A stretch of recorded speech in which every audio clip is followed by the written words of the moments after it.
राज्यवासी लगी आसला सबुठ बड़ खुशी खबर। कालिया योजना को नहीं बड़ घोषणा करा एबे राज्यर लक्ष लक्ष चाषी लाभ पाइबा को जाउछंती।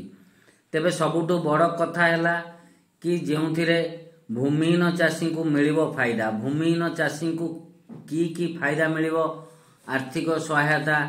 तेबे यही कालिया योजनार हिताधिकारी थिबा भूमिहीन चाषी मानकू आउ 2000 टंकार अतिरिक्त सहायता मिलिबो एने घोषणा करिसेंती मुख्यमंत्री नवीन पट्टनायक।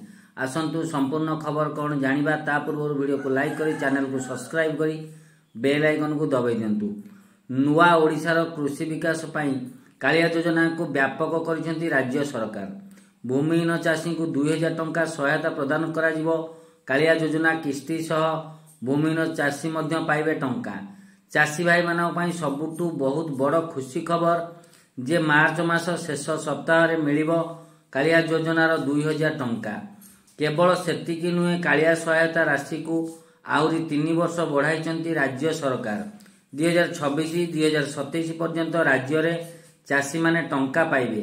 कालिया योजना रे वार्षिक 2 थर सहायता व्यतीत राज्य सरकार जेकोसी समय रे एही अतिरिक्त सहायता मध्य देई पारंती।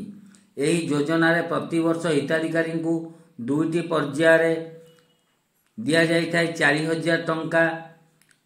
2018 डिसेम्बर मासरे राज्यर चाषी मानक कल्याण निमंते मुख्यमंत्री नवीन पट्टनायक कालिया योजनार शुभारंभ करथिले।